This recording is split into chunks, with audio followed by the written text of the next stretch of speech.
इस बार निशाने पर सिर्फ ईरान नहीं है। अमेरिका उन देशों और कंपनियों को भी चेतावनी दे रहा है जो ईरान के साथ कारोबार जारी रखते हैं। अमेरिकी कार्रवाई में 4 भारत आधारित कंपनियां भी शामिल हैं। अमेरिका ने ईरान के खिलाफ अब तक के सबसे बड़े आर्थिक दबाव अभियान की शुरुआत कर दी है।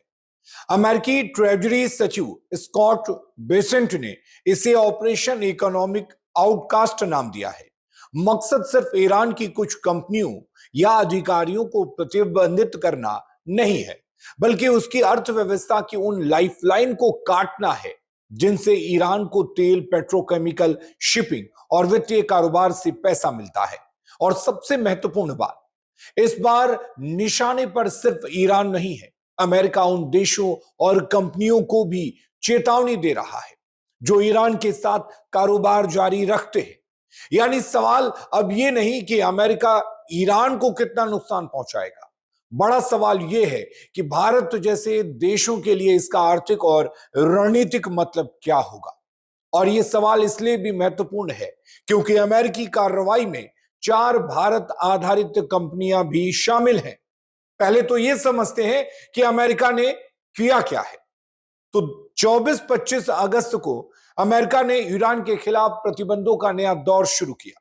करीब 60 ईरान से जुड़े व्यक्तियों, कंपनियों और जहाजों को निशाना बनाया गया। इनमें ऐसे नेटवर्क शामिल हैं जिन पर ईरान के तेल कारोबार, सैन्य खरीद, परमाणु और मिसाइल कार्यक्रम और प्रतिबंधों से बचने के लिए बनाए गए पारंपरिक प्रतिबंधों तक सीमित नहीं है।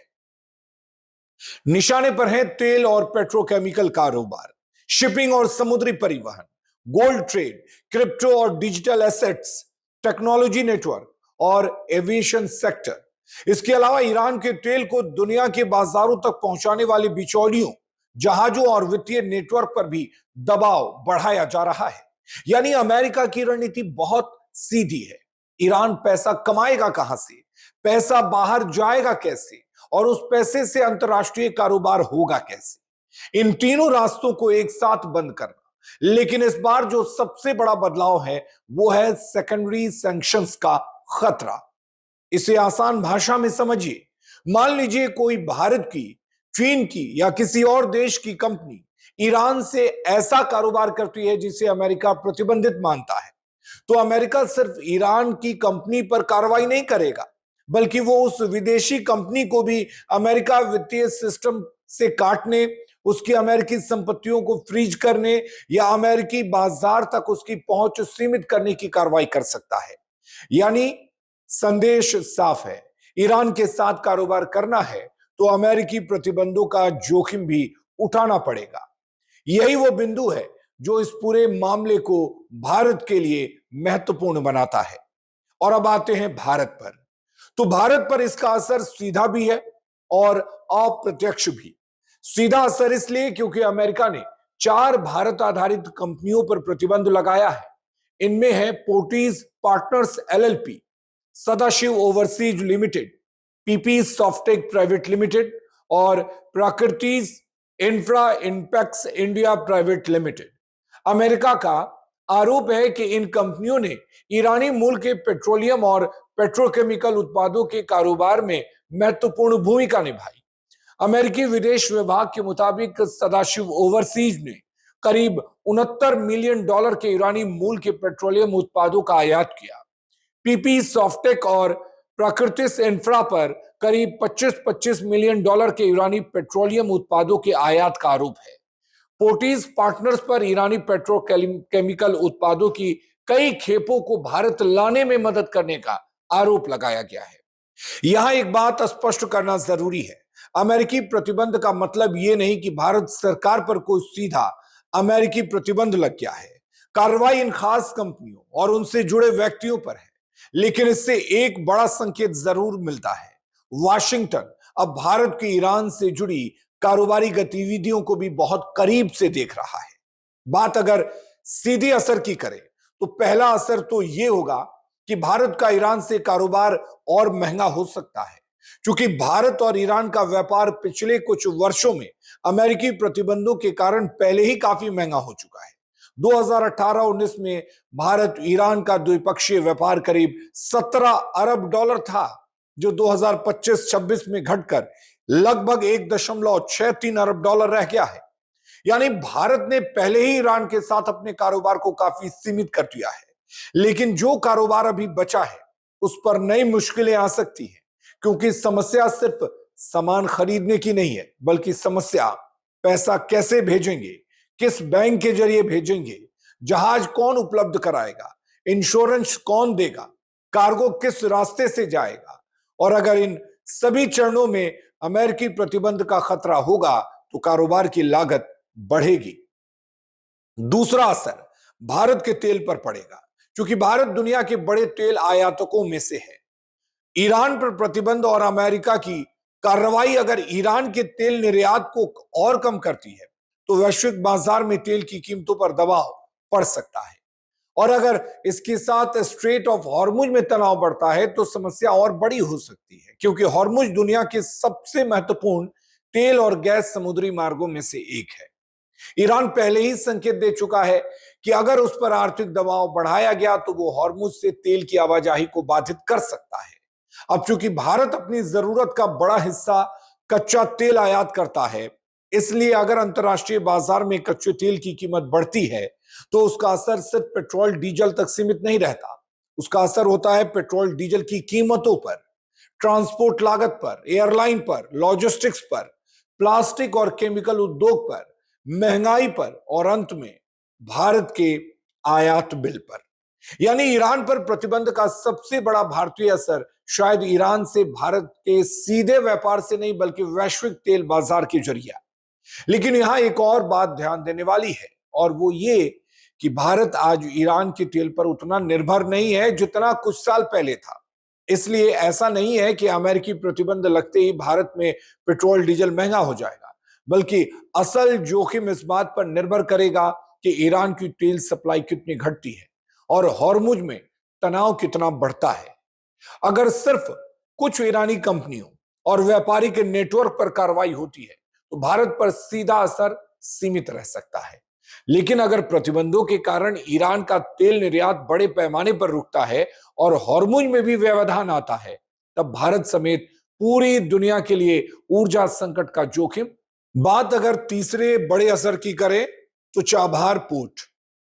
दरअसल ईरान का चाबहार पोर्ट भारत के लिए सिर्फ एक बंदरगाह नहीं है, ये भारत को पाकिस्तान को बाईपास करते हुए अफगानिस्तान और मध्य एशिया तक पहुंच देने वाला एक महत्वपूर्ण रणनीतिक रास्ता है, और भारत लंबे समय से चाबहार में निवेश कर रहा है।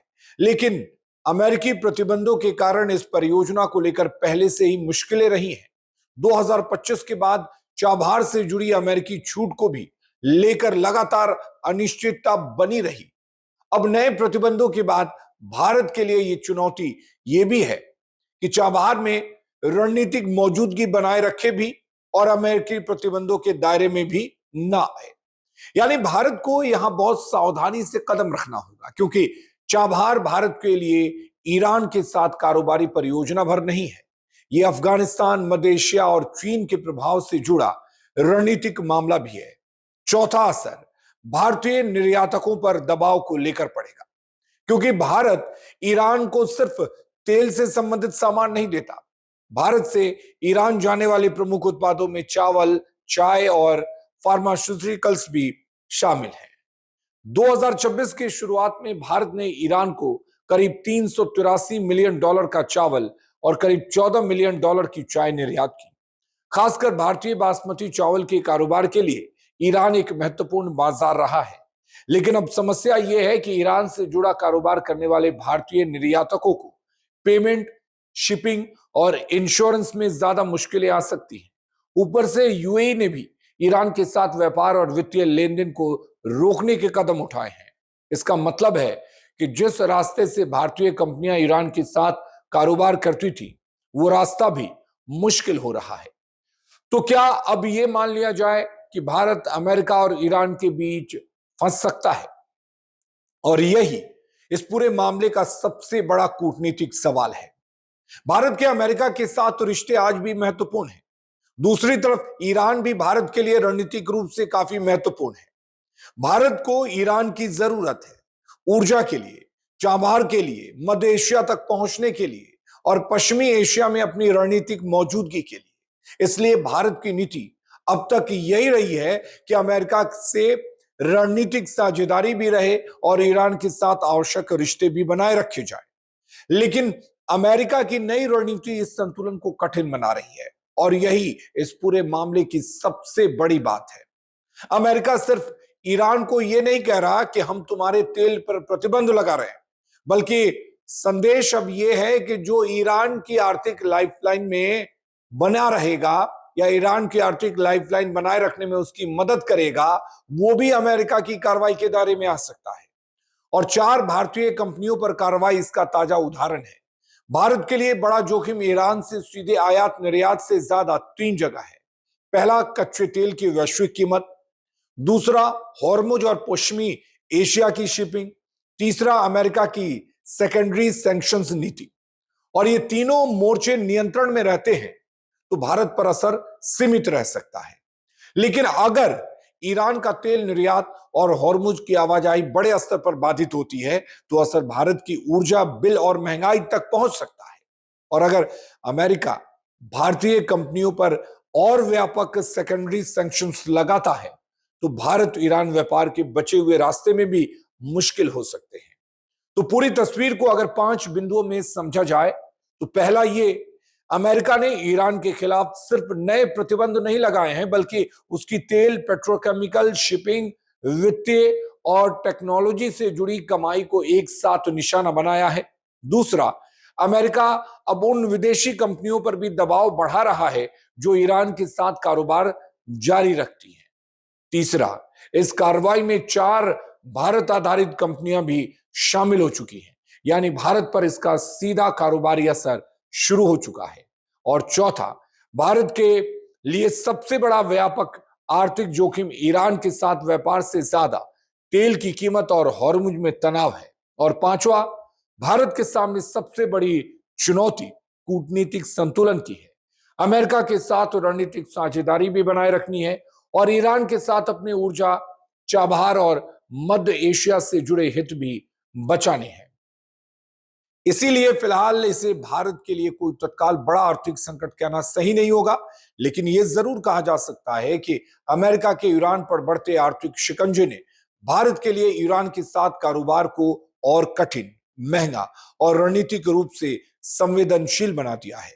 और आने वाले दिनों में असली परीक्षा इस बात की होगी कि अमेरिका सेकेंडरी सैंक्शंस को कितनी आक्रामकता से लागू करता है और ईरान इसका जवाब हॉर्मुज और तेल बाजार में किस तरह से देता है। यही तय करेगा कि आज का यह अमेरिकी प्रतिबंध सिर्फ ईरान की अर्थव्यवस्था तक सीमित रहता है या उसकी लहर भारत की अर्थव्यवस्था और आम उपभोक्ता तक भी पहुंचती है।